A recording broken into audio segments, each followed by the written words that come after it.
Dear students, अब हम start कर रहे हैं सेंट्रीपिटल एक्सेलरेशन। ये प्रोजेक्टाइल मोशन का सबसे आखिरी आर्टिकल और मोस्ट इम्पोर्टेंट है और हर बारी एग्जाम में भी आता है। अब आपने एक्सेलरेशन पढ़ा है। एक्सेलरेशन क्या होता है? Rate of change of velocity with respect to time.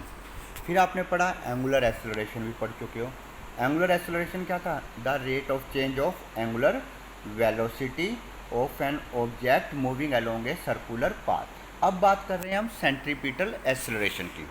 अब बेटा, जो एक्सेलरेशन किसी भी ऑब्जेक्ट पे लगे और यदि वो ऑब्जेक्ट कैसा मूव कर रहा हो, सर्कुलर मोशन, तो उस एक्सेलरेशन को क्या बोलते हैं? Centripetal acceleration. जो किसकी टुवर्ड्स हो? सेंटर की तरफ। तो acceleration of an object under going uniform circular motion. कोई ऑब्जेक्ट सर्कुलर मोशन कर रहा है और वो यूनिफॉर्म है, यानी उसकी स्पीड क्या है? कांस्टेंट है। तो ऐसे एक्सेलरेशन को हम क्या बोलते हैं? Centripetal acceleration. और जो ये एक्सेलरेशन होता है, ये हमेशा रेडियस के अलोंग सेंटर की तरफ एक्ट करता है। तो ये देखो, अब लिखा भी हुआ है, it always acts on the object along the radius. किसके अलोंग लगता है? रेडियस, यानी पी ओ के अलोंग, और towards the centre of the circular path. इसकी डायरेक्शन किसकी तरफ होती है? सर्कुलर पाथ के सेंटर की तरफ। अब हम इसका एक्सप्रेशन निकालेंगे। इसका जो सेंट्रीपिटल एक्सेलरेशन के फॉर्मूले हैं 3 A equal to R omega square, A equal to V square by R, sorry 2 फॉर्मूले हैं। अब ये ड्राइव कैसे किया ये बताते हैं आपको। अब देखिए, आपको ये डायग्राम दिखाई दे रहा है।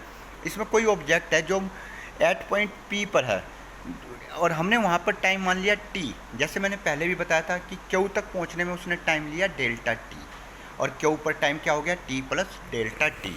और इस दौरान उसने जो ओ के ऊपर गया उसको हमने क्या सपोज कर लिया? R2। लास्ट टाइम हमने इसको क्या आया था value? R plus delta R. और इस दौरान लास्ट टाइम भी आपने देखा था एंगल कितना ट्रेस हुआ था, बनाया गया था? Delta theta. तो पहले ऑब्जेक्ट P से चला along A with velocity V। जैसे वो क्यू ऊपर पहुंचा उसकी वेलोसिटी क्या हो गई? V2। अब यूनिफॉर्म सर्कुलर मोशन है तो स्पीड ऑलमोस्ट क्या होगी? अप्रोक्सीमेटली कांस्टेंट होगी। तो हमने क्या मानना है? ये ऑब्जेक्ट, जैसे हम किसी भी स्टोन को थ्रेड पर बांध के ऐसे सर्कल में मूव कराते हैं अपने हैंड से, तो आप देखते हो कभी भी थ्रेड टूट जाता है तो वो जो स्टोन होता है बिल्कुल टेंजेंशियली जाता है ऑब्जेक्ट सर्कुलर पाथ के। तो हमने देखिए यहाँ सपोज किया पी पॉइंट पर जो वेलोसिटी है वो किसके अलोंग है? पी ए की तरफ अलोंग V1। क्यू पर क्या है? क्यू बी के अलोंग वेलोसिटी V2। अब देखिए, यदि आप इसको बी क्यू को पीछे की तरफ बढ़ाओगे तो ये ए को क्रॉस कर जाएगी, पी ए को क्रॉस करेगी। तो देखिए यहाँ पर हमने एक ये फॉर्मूला लिया हुआ है, P dash A dash V dash V1 V2। यही है V1 और V2। हमने इनके बीच का एंगल क्या देखा है? डेल्टा थीटा दिखा रहे हैं। यहाँ भी डेल्टा थीटा है। अब ये डेल्टा थीटा ही क्यों लिया? देखिए, ये पी ए को थोड़ा सा ऊपर की तरफ एक्सटेंड कर लीजिए, कर लिया, और बी क्यू को थोड़ा पीछे की तरफ एक्सटेंड करिए। तो ये दोनों एक दूसरे को टच करेंगी या नहीं करेंगी? तो इन टच करने के दौरान जो एंगल बनता है वो भी डेल्टा थीटा ही होता है। और वो कैसे होता है अब हम नेक्स्ट पेज पर पहले आपको समझा देते हैं। इसके अंदर देखिए, आपको हम ये डायग्राम दिखा रहे हैं वही वाला जो अभी आपको दिखाया था। देखिए, पहले एक ऑब्जेक्ट है एट पॉइंट पी पर, वो मूव कर रहा है with velocity V1 along P A. Clear है? आपको दिखा दे रहा है। यहाँ पे जो क्यू पॉइंट होता था, जिसको मैंने बाय चांस यहाँ डी ले लिया, यहाँ एक डी के प्लेस पर क्यू पॉइंट है। वेलोसिटी डी बी के अलोंग क्या है? V2 है। क्लियर? अब मैंने इस बी डी को पीछे की तरफ एक्सटेंड कराया तो ये नीचे OP को हमने फॉरवर्ड डायरेक्शन में थोड़ा सा आगे बढ़ा लिया PE तक, तो PE को टच किया। तो मैंने यहाँ पर एक Y एंगल आया है और एक अंदर की तरफ C पॉइंट पर क्या दिखाई दे रहा है? X angle. क्लियर है? दिखाई दे रहा है आपको? ये जो BD है, ये PA को PA को क्रॉस कर रही है, कट कर रही है एट पॉइंट C पर, और मिल रही है OP को एट पॉइंट E। अब आपको देखिए, हमने ये एंगल X, ये एंगल क्या मान लिया? Y।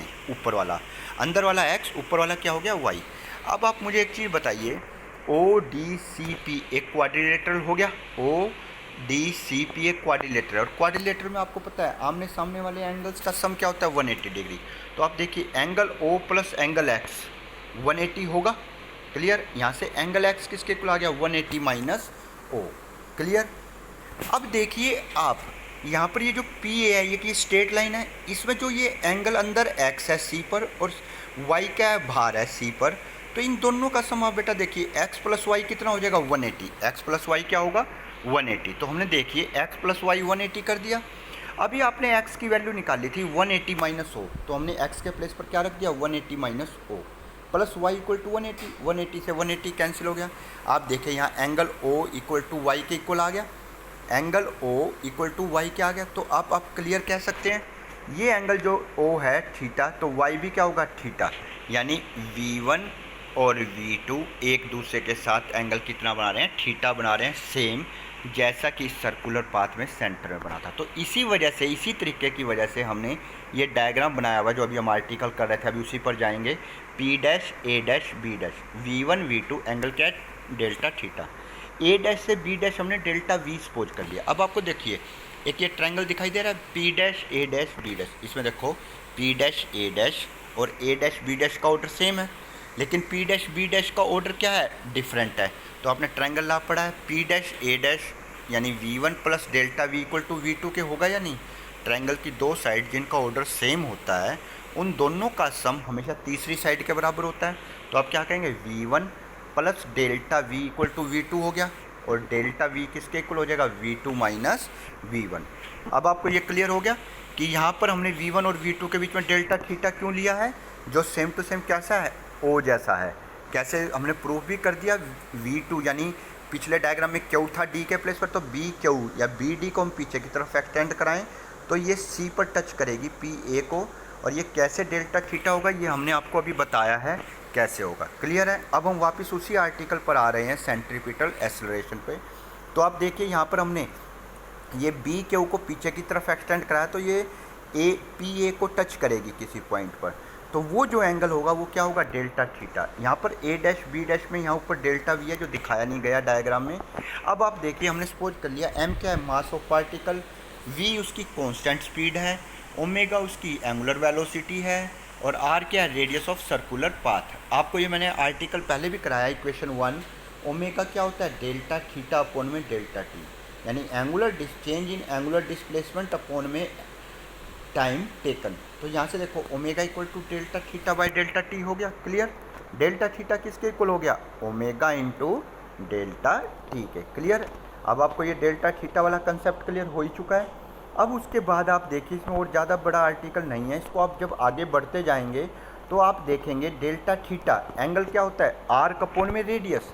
एंगल क्या होता है आर्क अपॉन में रेडियस। ये जो ए डैश बी डैश है यहाँ पर बना नहीं हुआ, जो मैंने अभी पीछे डायग्राम उसमें बना रखा है arc A dash B dash. तो एंगल क्या होता है आर्क अपॉन में रेडियस। रेडियस दोनों ही P dash A dash P dash B dash. आपको पता है सर्कुलर पाथ की रेडियस हमेशा सेम रहती है, यानी V1 इक्वल टू क्या होगा V2 के। भले ही ये स्पीड को शो कर रहा है लेकिन यहाँ से हम इसको सर्कुलर पाथ मान के एक सर्कल करेंगे तो ये V1 और V2 रेडियस का काम करेंगे। तो आर्क क्या हो गई A dash B dash upon में radius P dash A dash. ये देखिए तो P A dash B dash अभी मैंने बताया था इसके जो थर्ड पेज पर ए डैश बी डैश किसके इक्वल था डेल्टा V के, और पी डैश ए डैश किसके इक्वल है V1 के। अब आप देखेंगे यहाँ V1 के प्लेस पर हमने क्या ले लिया V2। अब आपको पता है ये सर्कुलर पाथ है और ये वैसे भी यूनिफॉर्म स्पीड से मूव कर रहा है, और यहाँ पर V1 और V2 रेडियस को शो कर रहे हैं, और रेडियस हमेशा क्या रहती है सेम। तो V1 अप्रोक्सीमेटली बोलेंगे हम यहाँ पर equal to V2 is equal to में क्या सपोज कर लिया V के मान लिया। ये हमने सपोज किया बेटा। वैसे तो V1 दिखाई दे रहा है लेकिन रेडियस क्या होती है हमेशा सेम, तो V1 इक्वल टू V2 और अप्रोक्सीमेटली इक्वल टू हमने इन दोनों को किसके मान लिया V के। तो आप देखिए डेल्टा थीटा इक्वल टू क्या हो गया डेल्टा V बाई V। दोबारा बता रहा हूँ मैं एक बार, angle equal to arc upon में radius delta V by V। अभी हमने डेल्टा थीटा निकाला था इक्वेशन नंबर 1 से ओमेगा इंटू डेल्टा टी। तो हमने डेल्टा इसे थीटा की प्लेस पर omega into delta T put कर दिया। तो बेटा आपके पास इक्वेशन 1 और 2 से omega delta T equal to delta V by V आ गया। अब V को ऊपर ले जाइए लेफ्ट साइड और डेल्टा टी को राइट साइड नीचे ले जाइए, तो ओमेगा इंटू में V equal to delta V upon में डेल्टा टी हो गया।